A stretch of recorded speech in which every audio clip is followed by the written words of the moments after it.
Madame, Monsieur, bonsoir et merci d'avoir pris ce rendez-vous de l'information. Dans l'actualité de ce soir, le Centre de perfectionnement aux actions post-conflictuelles de déminage et de dépollution a célébré ses noces de porcelaine. C'était hier, nous en parlerons dans ce journal.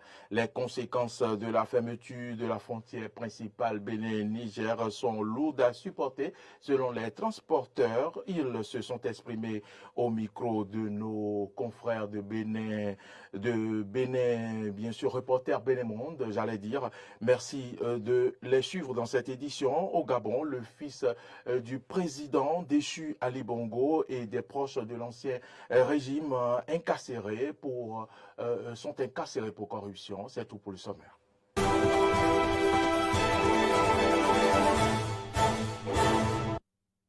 Merci à toutes et à tous et bienvenue dans ce journal. Je l'annonçais en titre, le Centre de perfectionnement aux actions post-conflictuelles de déminage et de dépollution a célébré ses noces de porcelaine.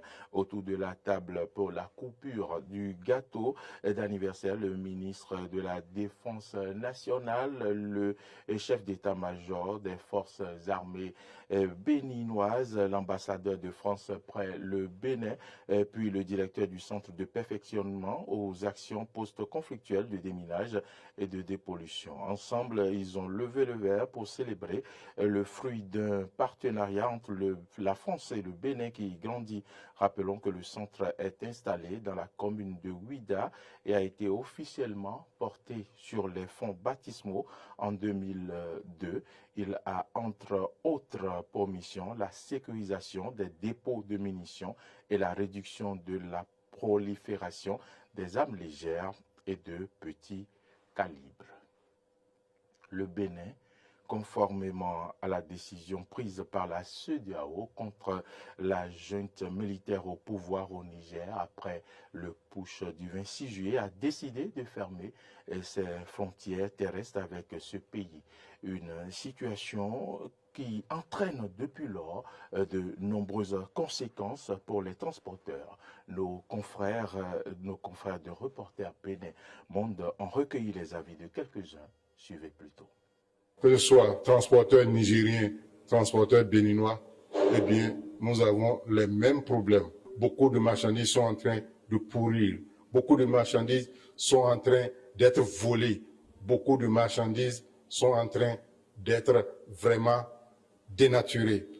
Faute de ce que nos bâches n'arrivent plus à tenir, la pluie, le soleil, le vent, eh bien, les pertes seront incalculables.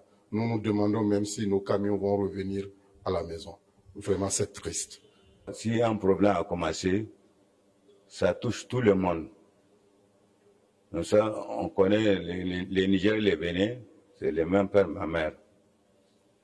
Actuellement, ce qui se passe aujourd'hui, là, vraiment, c'est très grave. Actuellement, nous avons plus de 10 000 et quelques camions qui sont en Manébile.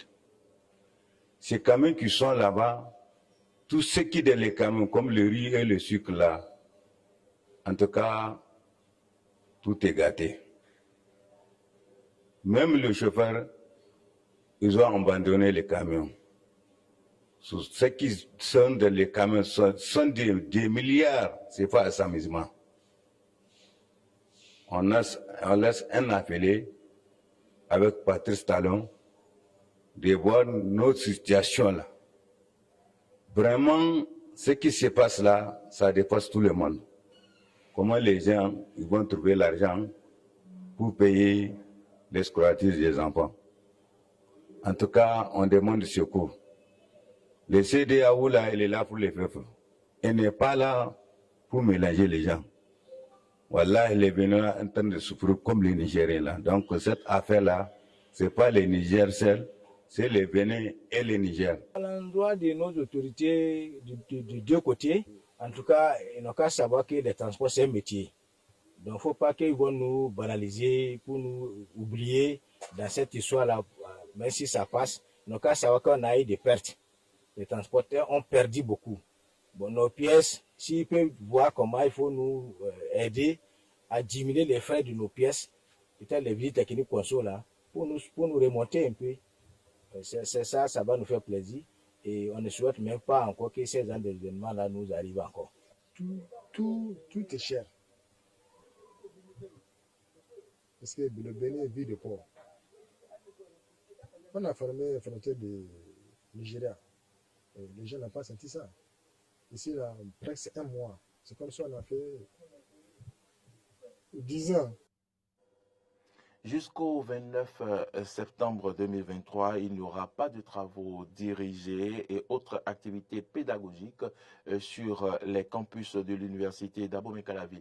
Le recteur Félicien Avlessi, à travers une note de service en date du mercredi 20 septembre 2023, a apporté l'information à la communauté universitaire. Cette décision de l'autorité rectorale s'explique par la tenue à l'UAC du 8e colloque des sciences, culture et technologies pendant cette période. Le recteur, après avoir invité les responsables chargés des affaires académiques des unités de formation et de recherche de l'UAC à observer cette suspension, a exhorté ces acteurs de l'enseignement supérieur à examiner les modalités de rattrapage. Prévu pour durer 4 jours, le 8e colloque des sciences, culture et technologies de l'université d'Abomey-Calavi va réunir des experts, des enseignants et des étudiants et aussi des chercheurs, des politiques. Occasion pour les participants de réfléchir autour de la thématique qui porte sur la valorisation des savoirs endogènes comme gage d'un développement durable. Revenons maintenant sur ce sujet, la vente d'articles venant de l'Europe. Et cette vente est connue de tous, comme dans d'autres villes du Bénin où se pratique ce commerce à Cotonou. Plusieurs articles sont exposés à des prix très bas dans les boutiques dédiées au dit commerce. Arthur Ruendo nous amène à travers cet univers.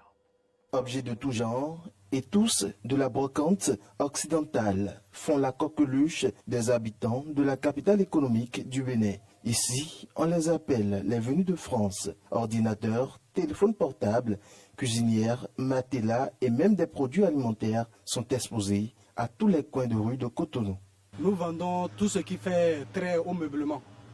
Il s'agit de postes télé, la télévision, le salon, tout ce qui cadre avec quand même. Les prix varient de 300 000, 600 000. Bon, les Béninois aiment ça parce que c'est résistant et c'est la qualité. Donc, si tu achètes venu, ça peut faire 3 ans, tu ne vas rien retoucher. Mais si tu achètes neuf, c'est seulement 1 an, c'est déjà gâté. Le rapport qualité-prix de ces articles est de mise. Selon des clients, les choix sont multiples et les prix accessibles. Je suis venu pour acheter une canne à main là. Venu là, c'est plus durable que ce que les gens vendent dans les boutiques. On va te dire que c'est neuf ou c'est ceci, c'est cela. Ainsi de suite. C'est ça qui fait que nous choisissons plutôt acheter les venus là. Non seulement le prix est bon, la qualité est encore bonne. Puisque ce qu'on a vendu dans la boutique peut-être à 20 000, tu peux trouver ça sur le marché à 10 000. Je suis venu prendre le collier pour mon nouveau bébé. Ça résiste à l'utilisation. Ça prend du temps pour s'égarer. Bon, on s'est arrangé sur 25 000. Chacun ici vante les mérites de son étalage.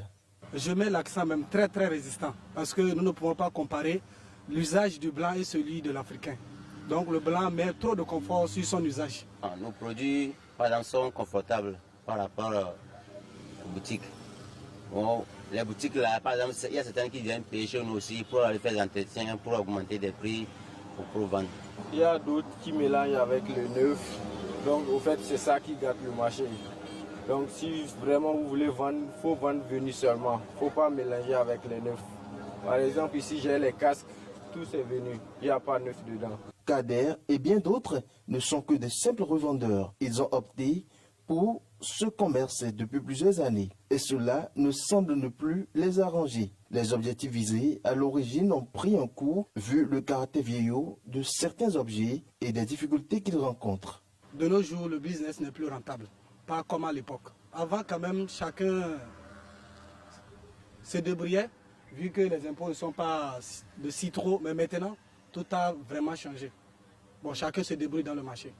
Au niveau de la douane, des fois, pour faire sortir des bagages, ça devient des problèmes. Au fur et à mesure, on va te dire 2 semaines, 3 semaines, jusqu'à là, on va faire un mois là-bas. Et des choses vont seulement, s'il y a la pluie là, les choses vont pourrir là-bas. Le marché est trop calme.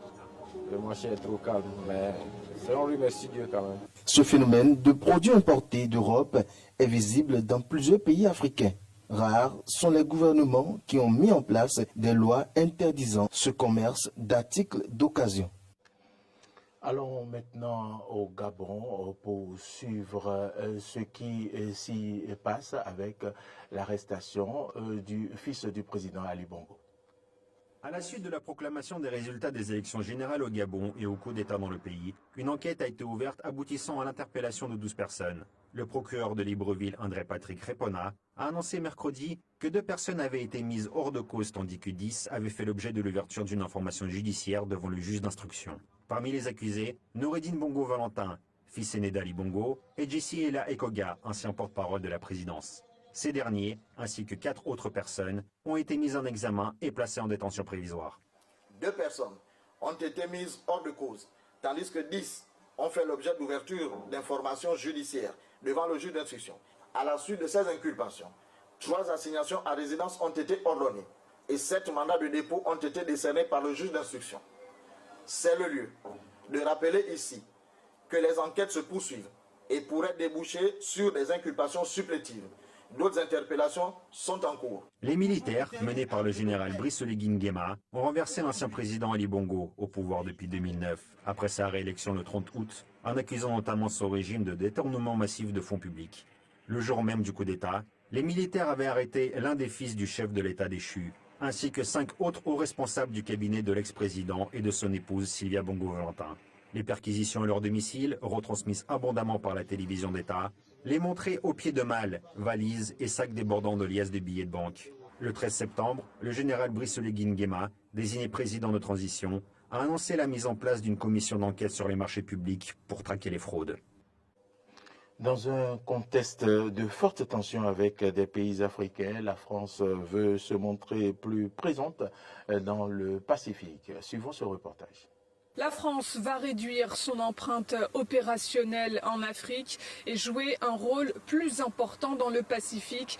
Déclaration du chef de l'armée de l'air française. En effet, après avoir plié bagages au Mali, au Burkina Faso et plus récemment au Niger, la France n'a pas d'autre choix que de prendre le large. Nous sommes une nation du Pacifique. Il est donc normal que nous soyons présents dans le Pacifique.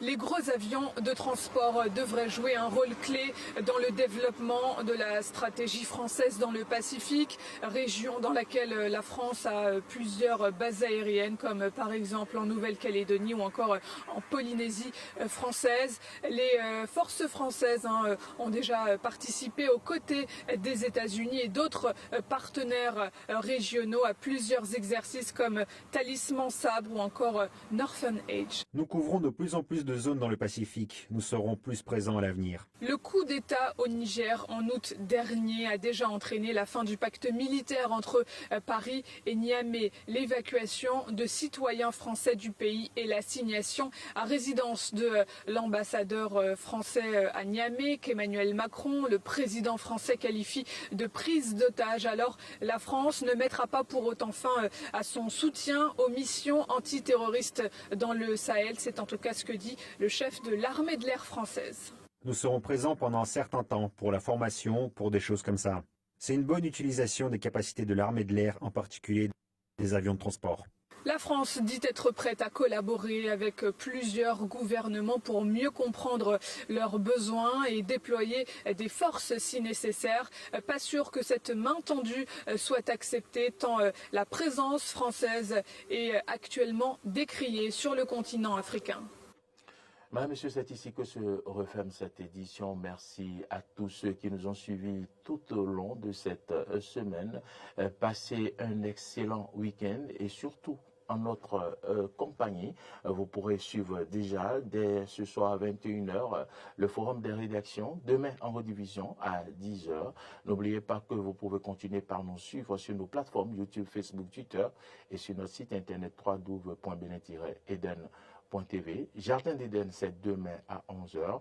Vous pouvez également télécharger nos applications, notre application Identity Diaspora FM sur Play Store ou App Store. Bonne suite de nos programmes et prenez soin de vous. À bientôt.